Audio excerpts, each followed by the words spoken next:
ओम नमः पार्वतीपते, हर हर महादेव। सावन के महीने की जो अष्टमी होती है उसका वर्णन शिव महापुराण और देवी भागवत दोनों में मिलता है। देवी भागवत और शिव महापुराण के अनुसार सावन मास की अष्टमी तिथि को अष्ट सिद्धियां नवनिधियां 64 योगिनियां समस्त विद्याएं तथा नवदेवियां भगवान देवाधिदेव महादेव के दर्शन और मिलन के लिए आती हैं।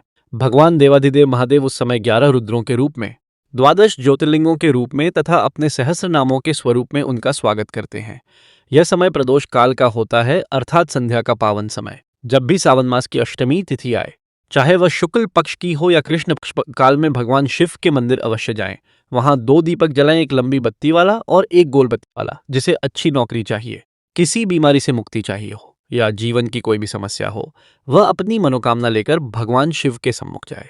पहले घी का गोल बत्ती वाला दीपक जलाएं, उसके बाद लंबी बत्ती वाला दीपक जलाएं। ध्यान रखें कि लंबी बत्ती का मुख गोल बत्ती वाले दीपक की ओर रहे, अपनी ओर नहीं। ऐसा क्यों?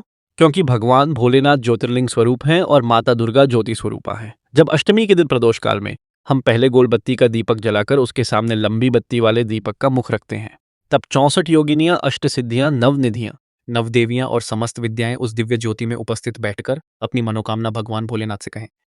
श्रद्धा और विश्वास के साथ की गई प्रार्थना अवश्य पूर्ण होती है। ये उपाय सावन मास की दोनों अष्टमियों में करना चाहिए, शुक्ल पक्ष की अष्टमी पर भी और कृष्ण पक्ष की अष्टमी पर भी। इसके बाद 5 शमी पत्र, 5 बेलपत्र और 5 बेर के पत्ते लेकर भगवान शिव की पूजा करें। बेर के पत्तों पर लाल चंदन, बेलपत्र पर पीला चंदन लगाएं और शमी पत्र पर कोई चंदन न लगाएं। पहले बेर के पत्ते अर्पित करें, फिर बेलपत्र और अंत में शमी पत्र भगवान शिवलिंग पर समर्पित करें। पूजन के बाद बेलपत्र के वृक्ष के नीचे 1 लोटा जल अर्पित करें। फिर भगवान को चढ़ाए गए 5 बेलपत्रों में से 5 बेलपत्र अपने साथ घर ले आए। अब अवधूतेश्वर महादेव का स्मरण करें। कौन से महादेव? अवकथा में कई बार इसका वर्णन आता है। जब भगवान शंकर को क्रोध आया, तब ब्रह्मा जी ने उस क्रोध को ग्रहण कर समुद्र में स्थापित किया। उसी से अवधूतेश्वर महादेव का एक दिव्य स्वरूप प्रकट हुआ। इस स्वरूप का स्मरण विशेष रूप से उन लोगों के लिए बताया गया है जो मदिरापान, नशा या अन्य किसी व्यसन में फंसे हुए हैं।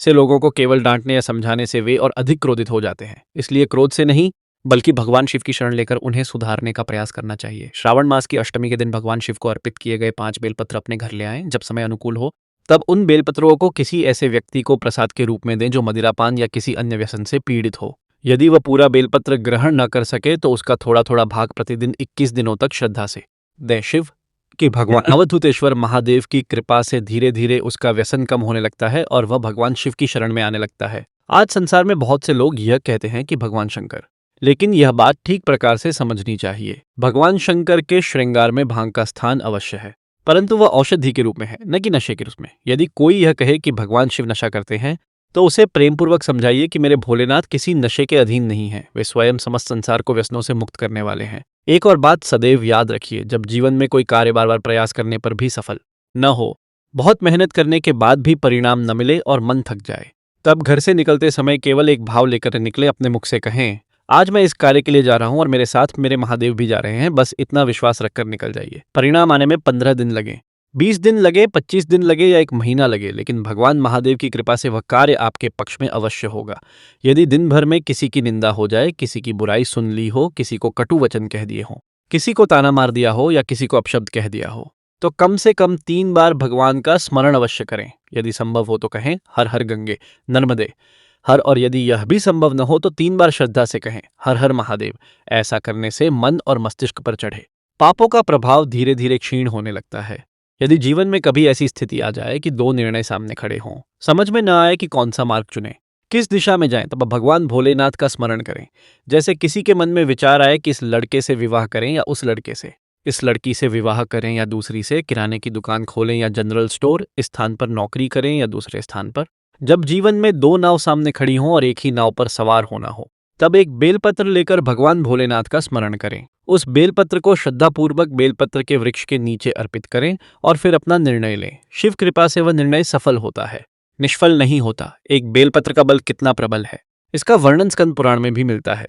केवल एक बेलपत्र भी मनुष्य के जीवन में सुख और शुभता का कारण बन सकता है।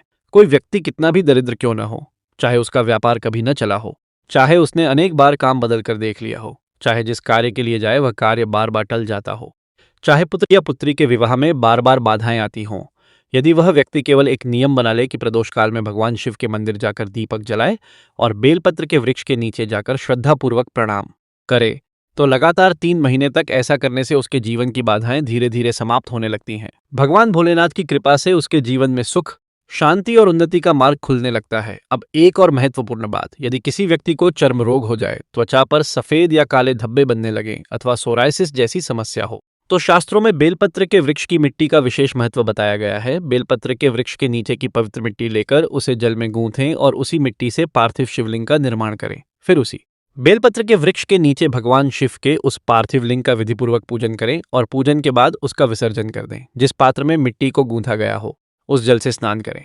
आवश्यकता हो तो उस मिट्टी का थोड़ा सा भाग रोगग्रस्त स्थान पर लगाएं और उसके बाद स्नान करें। लेकिन केवल मिट्टी लगाना ही पर्याप्त नहीं है। सबसे आवश्यक है श्रद्धा के साथ भगवान शिव के उस पार्थिव लिंग का पूजन करना। लगातार श्रद्धा और नियमपूर्वक ऐसा करने से भगवान भोलेनाथ की कृपा प्राप्त होती है और शास्त्रों में वर्णित है कि धीरे धीरे चर्म रोग में भी लाभ मिलने लगता है। बेलपत्र के वृक्ष की महिमा हमारे शास्त्रों में अत्यंत महान बताई गई है।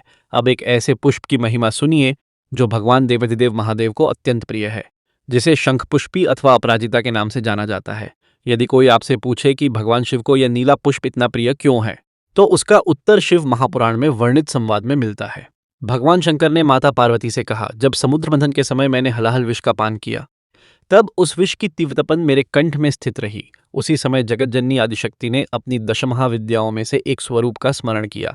माँ तारा का एक दिव्य स्वरूप माँ नील सरस्वती के रूप में प्रकट हुआ। विष की तपन के कारण उनका स्वरूप नीलवर्ण हो गया और तभी से वे नील सरस्वती के नाम से पूजित हुईं। भगवान महादेव ने कहा, हे पार्वती, यदि संसार में किसी मनुष्य की बुद्धि, विवेक, स्मरण शक्ति या विचार करने की क्षमता कम हो तो वह माँ नील सरस्वती का स्मरण करे, उनका स्तोत्र पढ़े या श्रद्धा से उनका आवाहन करे। माँ की कृपा से उसकी बुद्धि प्रखर होती चली जाती है। यदि कोई व्यक्ति स्तोत्र का पाठ न कर सके, संस्कृत न जानता हो या साधना करने में समर्थ न हो, तो भी एक सरल उपाय बताया गया है। एक शंखपुष्पी अपराजिता का नीला पुष्प भगवान शिव की जलाधारी पर श्रद्धा से अर्पित करें। उसके बाद एक लोटा जल भगवान शिव को समर्पित करें। यदि कोई बालक उस जल का प्रतिदिन आचमन करे तो धीरे धीरे उसकी स्मरण शक्ति बढ़ती है, बुद्धि विकसित होती है और जो पढ़ता है उसे भूलता नहीं। माँ सरस्वती के 2 स्वरूपों का स्मरण किया जाता है। एक वह स्वरूप जिसे हम श्वेत वस्त्र धारण किए हंस पर विराजमान और वीण धारण किए हुए देखते हैं। दूसरा स्वरूप है माँ जिनकी उपासना विशेष रूप से बुद्धि, विवेक और स्मरण शक्ति की वृद्धि के लिए की जाती है। कुछ बच्चे जन्म से ही शारीरिक या मानसिक रूप से कमजोर होते हैं। कुछ बच्चों के मुख से निरंतर लार टपकती रहती है। कुछ का मानसिक विकास धीमा होता है। कुछ समय से पहले जन्म लेने के कारण दुर्बल हो जाते हैं और कुछ बच्चों की बुद्धि सामान्य रूप से विकसित नहीं हो पाती। ऐसे बच्चों के लिए माताओं से निवेदन है कि वे 3 तिथियों का विशेष ध्यान रखें, अष्टमी, नवमी और चतुर्दशी या कृष्ण पक्ष की। इन तीनों तिथियों में माँ नील सरस्वती का स्मरण करें। यदि स्तोत्र उपलब्ध हो तो उसका श्रद्धापूर्वक पाठ करें। फिर एक शंख पुष्पी अपराजिता का नीला पुष्प भगवान शिव की जलाधारी पर रखें और 7 बार जल अर्पित करें। उस जल को एक पात्र में एकत्र कर लें और लगातार 3 दिन तक प्रातः, दोपहर तथा सायंकाल उस बच्चे को थोड़ा थोड़ा पिलाएं। भगवान भोलेनाथ तथा मां सरस्वती की कृपा से धीरे धीरे उसकी बुद्धि, स्मरण शक्ति और शारीरिक क्षमता में सुधार होने लगता है। जो बच्चा केवल बिस्तर पड़ा रहता है, जिसकी बुद्धि आयु के अनुसार विकसित नहीं हो पाती, उसमें भी धीरे धीरे परिवर्तन आने लगता है। आज चिकित्सा विज्ञान अनेक कारण बताता है। समय से पहले जन्म, बीमारी, जन्म के समय हुई कठिनाइयां या अन्य चिकित्सकीय परिस्थितियां, उनका उपचार अवश्य कराना चाहिए। लेकिन साथ ही श्रद्धा और भक्ति के साथ ईश्वर का स्मरण भी मन को बल देता है। यदि किसी को मां नील सरस्वती का स्तोत्र न मिले तो वह मोबाइल पर खोजकर प्राप्त कर सकता है या गीता प्रेस, गोरखपुर द्वारा प्रकाशित पुस्तक में भी पढ़ सकता है। और यदि कोई संस्कृत का पाठ भी न कर सके तब भी केवल श्रद्धा के साथ अष्टमी, नवमी और चतुर्दशी के दिन भगवान शिव की जलाजिता का नीला पुष्प अर्पित कर 7 बार जल चढ़ाए। भगवान देवदेव महादेव की कृपा से स्मरण शक्ति प्रबल होती है, अध्ययन में एकाग्रता आती है और परीक्षा में पढ़ा हुआ याद रहने लगता है। आज आयुर्वेद में भी शंखपुष्पी का उपयोग स्मरण शक्ति और मानसिक विकास के लिए किया जाता है। अनेक वैद्य बच्चों को शंखपुष्पी से बने औषधीय पेय या अन्य आयुर्वेदिक औषधियां लेने की सलाह देते हैं। इसलिए श्रद्धा के साथ मां नील सरस्वती का स्मरण करें। बोलिए, मां नील सरस्वती की जय। मां नील सरस्वती का स्मरण बुद्धि देता है, विवेक देता है, स्मरण शक्ति देता है और जीवन में सुख, शांति तथा आनंद प्रदान करता है। हर हर महादेव।